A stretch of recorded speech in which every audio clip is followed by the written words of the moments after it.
गुड्डू जयपुर के पास ही एक गांव में अपनी बूढ़ी माँ के साथ रहता था। वो छोटी छोटी मूर्तियां और खिलौने बेचकर अपना घर चलाता था।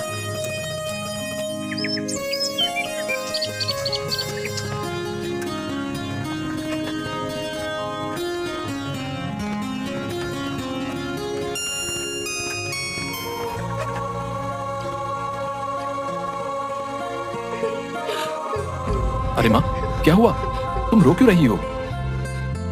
बेटा, वो जमींदार आया था। तुम्हारे बाबा ने उससे कुछ 50,000 रुपए कर्जा लिया था। वो अब सूद समेत मिलाकर 1.5 लाख हो गया है। हम इतने पैसे कहाँ से लाएंगे बेटा? उसने बस 2 हफ्ते का वक्त दिया है, वरना ये घर खाली करना होगा।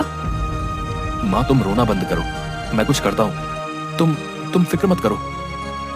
गुड्डू परेशान सा पैसे जुगाड़ करने का रास्ता सोचते हुए बाहर निकल आता है।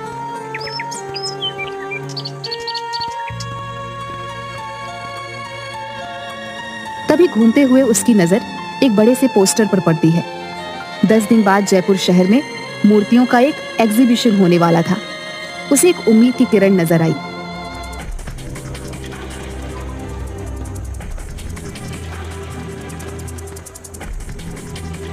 उसने तुरंत वापस लौटकर मूर्ति बनाना शुरू किया और 9 दिन की मेहनत के बाद 10वें दिन मूर्ति लेकर एग्जीबिशन में पहुंच गया।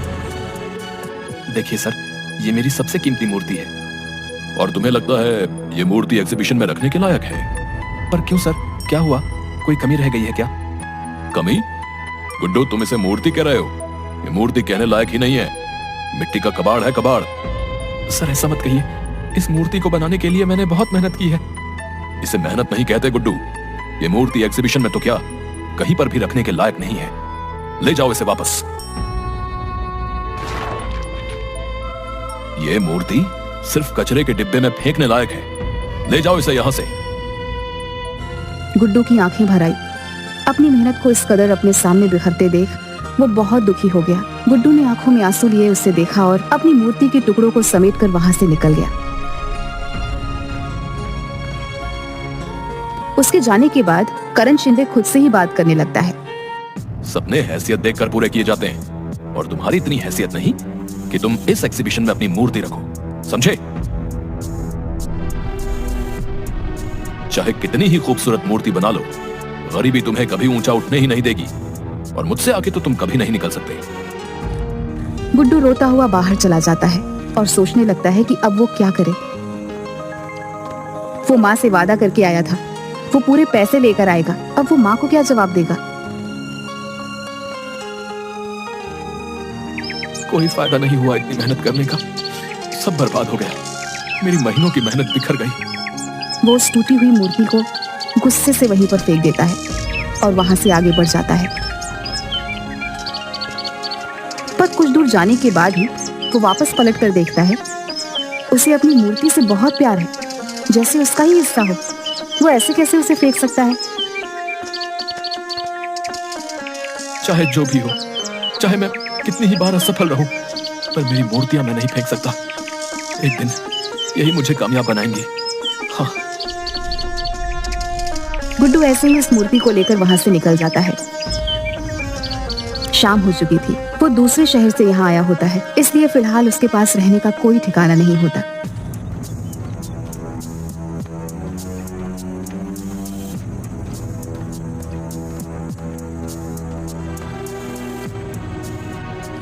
गुड्डू बहुत थक गया होता है, इसलिए वहीं बेंच पर पीठ लगाकर एक झपकी लेने लगता है। गुड्डू काफी देर तक सोता रहता है और फिर अचानक एक आवाज के साथ उठता है। कौन है?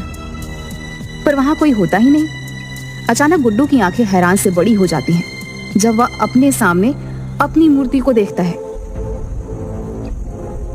ये मूर्ति तो टूट गई थी, ये वापस ठीक कैसे हो गई? वो मूर्ति के पास जाता है और उसे छूकर देखने लगता है।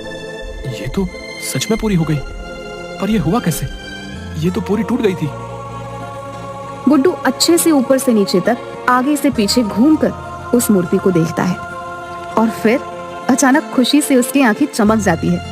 ये तो चमत्कार हो गया, मेरी मूर्ति ठीक हो गई। मेरी मूर्ति गुड्डू खुश होते हुए उस मूर्ति को गले से लगा लेता है। कोई बात नहीं, अगर इस बार मैं सफल नहीं हुआ, पर तुम ठीक हो, ये मेरे लिए बहुत बड़ी बात है। वैसे भी इस शहर में मैं किसी को नहीं जानता, तो आज यहाँ रुक जाता हूँ, सुबह होते ही चला जाऊंगा। गुड्डू उस मूर्ति को एक पेड़ के नीचे खड़ा करके एक दुकान पर कुछ खाने के लिए लेने चला जाता है। और थोड़ी देर बाद जब वो वापस आता है तो हैरान रह जाता है। मेरी मूर्ति कहाँ गई? यही तो थी मेरी मूर्ति, मेरी मूर्ति। गुड्डू वहीं खाने का सामान रख आसपास मूर्ति को ढूंढने लगता है और आसपास देखते हुए उसकी नजर पार्क के गेट पर चली जाती है, जहां मूर्ति के पास एक औरत खड़ी होती है जो ध्यान से मूर्ति को देख रही होती है। कौन हो तुम और मेरी मूर्ति को कहाँ लेकर जा रही हो? ये आपकी मूर्ति है? हाँ, ये मेरी मूर्ति है और तुम इसे चुरा कर ले जा रही थी। नहीं नहीं, मैं तो यहाँ से गुजर रही थी और इस मूर्ति को यहाँ देखा तो बस रुक गई। मेरा नाम मधु है। झूठ ऐसा बोलो जो पकड़ा ना जाए। ये मूर्ति मैंने पेड़ के नीचे रखी थी। पर मैंने तो इसे यहीं देखा, ये यहीं पर थी। गुड्डू उसे घूरने लगता है। भला मूर्ति खुद तो चलकर आई नहीं है, कोई इसे यहाँ लाया ही होगा ना। मुझे नहीं पता, पर आपकी ये मूर्ति बेहद खूबसूरत है।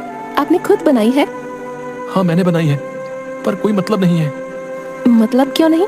कितनी खूबसूरत मूर्ति है ये। ऐसी और भी होंगी, आप इन्हें एग्जीबिशन में क्यों नहीं रखते? कौन रखेगा मेरी मूर्ति को एग्जीबिशन में? वहाँ तो बड़े बड़े लोगों के राज है और मैं ठहरा छोटा सा मूर्तिकार। अरे, इसमें छोटे बड़े की बात कहाँ से आई? बात तो तुम्हारे जादू की है। कितनी खूबसूरत मूर्ति है। तुम बहुत हुनरमंद हो। तुम्हारे हुनर में ऐसा जादू है कि मूर्ति बिल्कुल जीवित नजर आती है। हुनरमंद होने का क्या फायदा जब मैं कुछ कर ही नहीं सकता? हम गरीबों की मदद कौन करेगा? ऐसा क्यों बोल रहे हो? अगर तुम बुरा ना मानो तो मैं कल होने वाले एग्जीबिशन में तुम्हारी मूर्ति को रखवाना चाहती हूँ। कल वाले एग्जीबिशन में? पर कैसे? कौन है आप? मधु ने उस मूर्ति को देखा और कुछ सोचने लगी। मैं एक मूर्तिकार हूँ। सिर्फ मूर्ति ही नहीं बनाती, बल्कि उनकी भावनाओं को भी समझती हूँ। और कल ये मूर्ति एग्जीबिशन में जरूर रखी जाएगी।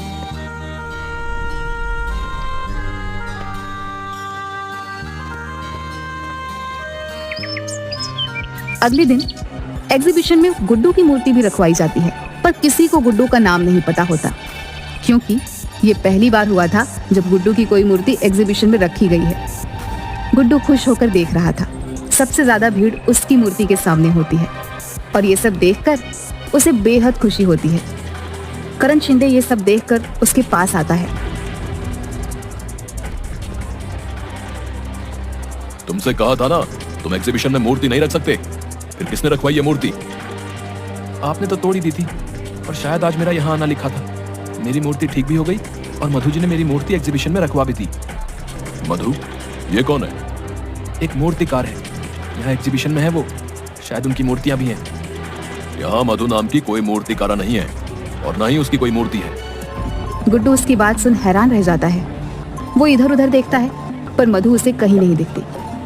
वो सारी मूर्तियों को भी देखता है, पर उसे कहीं पर भी मधु की मूर्ति नहीं मिलती। ये सब क्या हो रहा है? मधु नाम की कोई इंसान नहीं।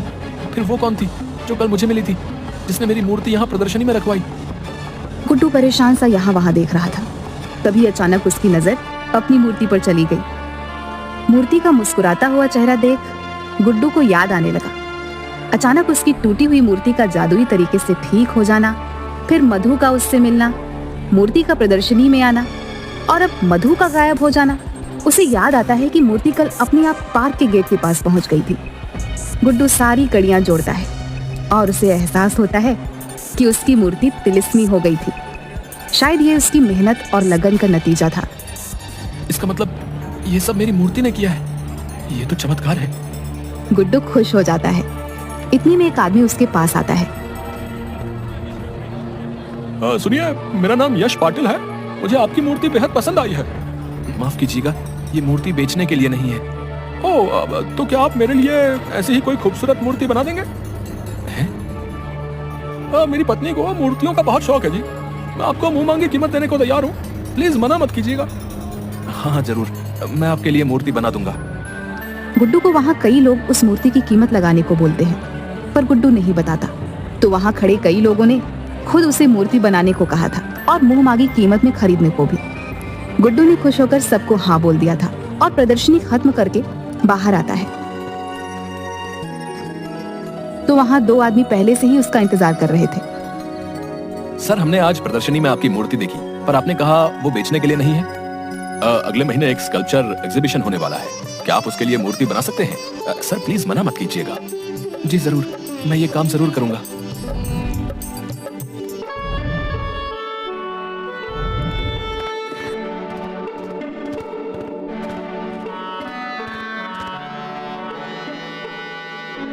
उसे यकीन हो गया था कि ये सब उसकी मूर्ति ने किया है। वो लोग 2 लाख रुपए एडवांस भी देते हैं, जिससे गुड्डू जमींदार के पैसे चुका देता है। गुड्डू की बनाई मूर्ति इस एग्जीबिशन में सबसे महंगी बिकी और गुड्डू जानता था इस कामयाबी में उसकी जादुई तिलिस्मी मूर्ति का हाथ है, जिसकी वजह से वह इतना आगे बढ़ पाया है। उसने आज तक उस मूर्ति को कभी किसी को नहीं बेचा, चाहे किसी ने उससे करोड़ रुपए ही ऑफर क्यों न किए हों।